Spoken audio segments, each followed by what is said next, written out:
Bonjour, hello, hello, me voilà en direct comme tous les mardis 13 h. Comme d'habitude, pour ceux qui m'écoutent, merci de me mettre un petit pouce. Et puis pour ceux qui m'écoutent en replay, merci de me mettre un petit hashtag replay. Alors, je vais vérifier, je pense que c'est bon, là, je suis bien en direct. Alors, mais je suis très heureuse, voilà, c'est bon, de vous retrouver. Alors c'est vrai qu'aujourd'hui, je ne sais pas si vous avez déjà entendu parler de ce qu'on appelle la génération sandwich. Je ne sais pas si ça vous dit quelque chose. Et en fait, voilà, pour ceux qui ne savent pas de quoi je parle, la génération sandwich, hein, c'est en fait un petit peu, j'ai envie de dire, une génération de seniors, je vais mettre ça entre guillemets, hein, parce que c'est vrai qu'aujourd'hui, hein, vu que j'ai fêté, pour certains de ça, mes 60 ans, quelque part, je fais partie de cette catégorie des seniors. Mais c'est cette génération qui est en fait prise quelque part entre euh, nos enfants et nos parents. C'est-à-dire qu'il y a, et je vais parler d'ailleurs voilà, des enfants qui quittent le nid, avec un moment on se dit tiens je récupère du temps pour moi, mais en fait, alors oui c'est vrai qu'on est peut-être plus pris dans des navettes etc, on récupère du temps pour soi, mais c'est vrai que souvent aussi on fait face finalement à nos parents vieillissants et qui commencent vraiment à avoir besoin de nous. Et souvent, on est comme ça pris quelque part entre nos enfants qui sont maintenant des jeunes adultes, mais qui ont finalement encore vachement besoin de nous et qui nous sollicitent peut-être différemment, ou parfois qui eux-mêmes sont maintenant des parents et donc on est avec des petits-enfants. Et puis on a évidemment nos parents qui vieillissent et qui ont besoin évidemment de plus d'attention, de soins, etc. Et c'est vrai qu'on peut se retrouver comme ça quelque part pris en sandwich. Et donc quand on nous vend, j'ai envie de dire, l'idée en disant voilà c'est génial, et je le vois autour de moi et j'ai pas mal d'amis et d'amis qui ont soit fortement ralenti leur temps de travail ou qui ont carrément pris leur retraite, se dit waouh génial, on a plein de temps pour soi, c'est fantastique, c'est un petit peu, voilà, on récupère du temps pour nous et ça va être génial, on va pouvoir faire plein de choses et se consacrer à nos loisirs. Et en fait, j'ai envie de dire, alors oui, une partie c'est vrai, on va peut-être avoir plus de temps pour soi, mais il y a quand même, il ne faut pas oublier, je le vois beaucoup autour de moi, j'ai énormément, et je veux dire, ça reste quand même quelque chose de très féminin, même si voilà, je vois des hommes évidemment qui aussi consacrent du temps à leurs petits-enfants ou à leurs parents vieillissants, mais ça reste quand même quelque chose qui retombe quand même souvent encore, trop souvent, sur les épaules des femmes. Et donc on voit ces femmes qui sont quelque part, qui parfois ont encore une activité professionnelle, peut-être ralentie, mais encore une activité professionnelle, qui se retrouvent en fait prises en sandwich entre les besoins de leurs enfants, qui les sollicitent pas mal, et puis aussi les besoins de leurs parents vieillissants, qui malheureusement parfois voilà, ont des gros problèmes physiques ou Alzheimer, etc., et qui donc nécessitent beaucoup plus d'attention et de soins. Et en fait, on se retrouve un petit peu voilà, coincé là-dedans, avec évidemment le risque à un moment de se retrouver complètement épuisé. Parce qu'il ne faut pas se cacher, c'est vrai qu'en vieillissant, on n'a peut-être plus, j'ai envie de dire, comme je le disais, on a toujours de l'énergie évidemment, mais peut-être plus la même énergie à disposition. Et je le vois moi en parlant autour de moi, etc., avec mes amis qui ont aussi voilà, franchi ce cap des 60 ans, même si on reste extrêmement, j'ai envie de dire, actif avec des idées, des projets, etc., ça c'est pas le problème, mais c'est vrai qu'on a besoin de pouvoir vivre peut-être des choses différemment, peut-être avec un peu plus de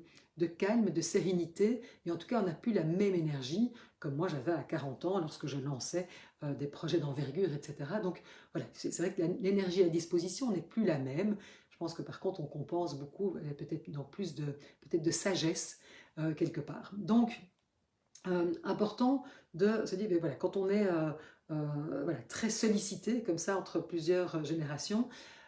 c'est vraiment de pouvoir se préserver parce que c'est sûr que évidemment on a envie de faire plaisir. On a envie de faire plaisir à nos enfants, nos petits-enfants, donc, parce que on voit bien que moi je suis pas encore, voilà, je suis en âge d'être grand-mère, mais je ne suis pas encore grand-mère, mais j'en vois beaucoup autour de moi qui vraiment se dédient énormément à leurs petits-enfants et ils le font évidemment avec un plaisir énorme.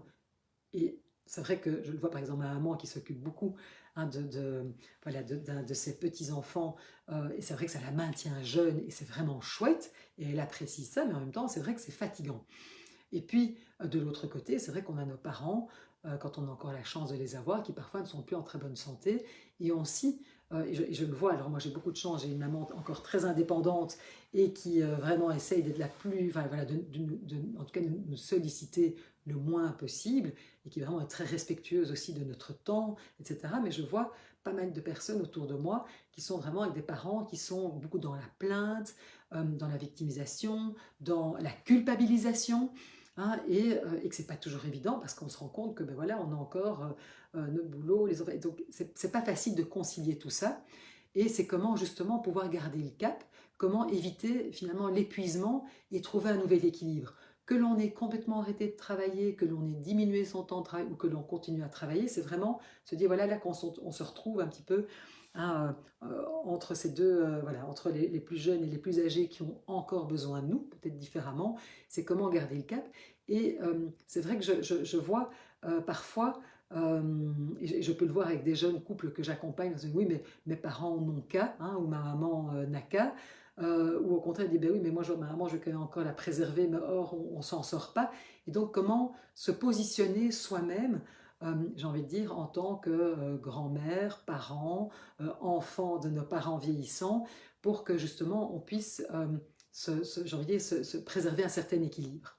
Et donc c'est vrai que ça va passer aussi parfois oser dire non. Et c'est ça qui est difficile, surtout quand on sent voilà, qu'il y a une certaine culpabilisation qui s'installe. On se dit, mon Dieu, est-ce que je vais encore être une bonne mère ou une bonne fille si à un moment je me préserve et quelque part, qu'à un moment je dis, écoute, non, là, ça ne me convient pas. Et c'est toujours un petit peu la difficulté, hein, c'est vraiment oser dire non, qui peut-être était déjà compliqué pour nous avant, mais qui peut devenir difficile de se dire, mais au fond, ça ne fait pas de moi quelqu'un d'égoïste si à un moment, mais je me rends compte de mes propres limites et que quelque part, moi aussi, j'ai besoin de peut-être de me reposer, de garder, comme j'avais expliqué la semaine passée, cette importance d'avoir du temps aussi pour soi, pour se ressourcer, pour faire des choses qui, voilà, qui nous enrichissent. Et donc, c'est vraiment comment garder ce cap. Et ça passe bien souvent par ce fameux oser dire non. Et souvent, on n'ose pas parce qu'on se dit, oh mais mon Dieu, je vais décevoir, je vais déplaire, j'ai peur du conflit. Hein, et c'est comment voilà, se faire attention, c'est-à-dire de garder cet équilibre et se dire, ben voilà, parfois c'est pas parce que j'ai pas envie, bien sûr que j'aurais envie de garder plus hein, mes petits-enfants ou d'aider mes enfants par rapport à telle problématique ou mon père ou ma mère vieillissante, mais simplement que là pour le moment je n'ai pas l'énergie, je suis fatiguée et je dois aussi pouvoir me préserver. Et comme je le disais, je le dis très souvent, hein, prendre soin de soi est primordial et on prend souvent hein, cette image voilà, dans l'avion, le masque à oxygène.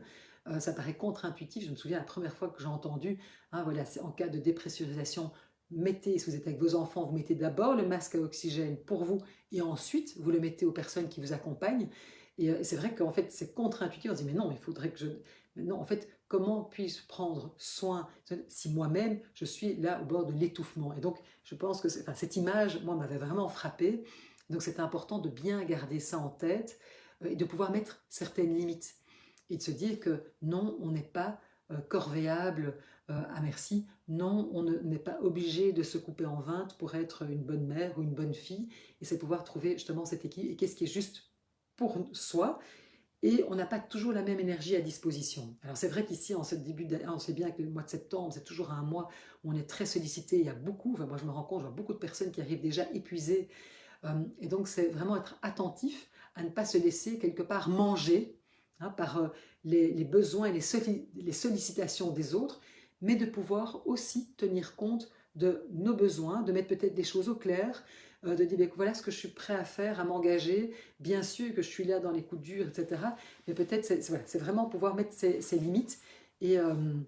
de se réconcilier, j'ai envie de dire, avec soi-même, et que ce qui est juste, peut-être pour notre meilleure amie, pour notre voisine, pour une copine, mais n'est peut-être pas juste pour nous. Et donc, de nouveau, c'est peut-être pas se comparer ou de ne pas tomber en comparaison, de dire ah oui, mais je vois une telle ou un tel, elle fait tout ça, ou ma mère a fait tout ça, alors que moi, peut-être que je suis moins prête à le faire. Mais non, mais c'est ok, on est chacun différent, on a chacun nos limites. Et donc, c'est vraiment aussi, voilà, se dire, mais moi, de nouveau, et on revient toujours à cette question, de quoi ai-je besoin?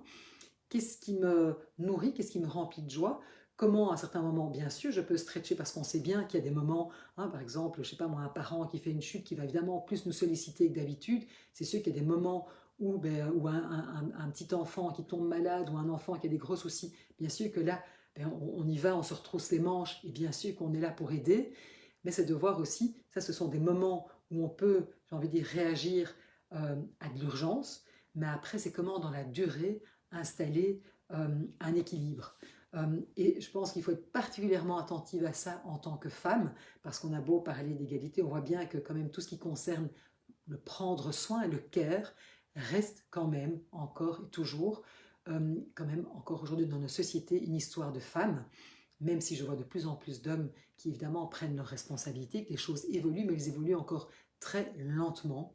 Et donc, c'est vraiment faire attention en tant que femme aussi, de faire gaffe de ne pas tout le temps faire passer les besoins des autres avant les nôtres, parce que je vois des femmes, moi, qui arrivent carrément en épuisement, et donc ça devient un espèce de burn-out, j'ai envie de dire, c'est plus du burn-out du travail, mais c'est du burn-out, c'est de l'épuisement émotionnel. Et donc vraiment, voilà, être attentive à garder cet équilibre, pouvoir peut-être parler, mettre les choses à plat, en expliquant, mais voilà, ça, moi, comment je suis prête à aider, est-ce que c'est OK, et de vraiment pouvoir chacun puisse exprimer ses besoins, et puis comment trouver, en fait, la meilleure manière de fonctionner, où chacun pourra se sentir quelque part euh, reconnu, entendu, écouté. Et donc, c'est un petit défi. Et c'est vrai que parfois, on a un peu tendance à dire, oh, génial, ici, peut-être les enfants qui te disent, mais c'est vrai que ça nous met face à d'autres choses, parce que c'est vrai qu'on a des parents qui vieillissent, qui vont avoir besoin de nous, quand on a la chance d'encore les avoir. Et puis aussi les petits-enfants, parfois, qui arrivent de manière concomitante. Et c'est comment on va pouvoir tout gérer, surtout sachant que de plus en plus de seniors, je vais dire, continuent à avoir une activité professionnelle, ou même des activités qui sont peut-être des bénévolats, ou des activités voilà, artistiques, etc., qui sont aussi importantes à notre équilibre. Et donc, comment préserver cet équilibre. Voilà, donc c'était un petit peu faire attention de ne pas tomber dans ce piège de l'épuisement de l'aidant, parce que c'est quand même quelque chose qui nous guette tous à un moment ou à un autre. Et donc c'était la petite graine que je voulais semer, c'est de se dire comment voilà, remettre de l'équilibre dans tout ça et rester dans la justesse, et voilà, faire taire cette petite voix qui parfois, en jugement, qui dit mais tu devrais, si tu étais une bonne mère ou une bonne fille, bien non, à un moment, je me recentre sur moi, et voilà, comment moi je vais pouvoir bien garder mon équilibre et ouvrir un dialogue, parce que c'est important avant de dire qu'est-ce que je suis capable aujourd'hui, et mon énergie d'aujourd'hui n'est peut-être pas la même que mon énergie de demain, et donc de voir ce qu'on peut mettre en place pour garder cet équilibre. Voilà, je vous souhaite une belle après-midi, et je vous dis à la semaine prochaine.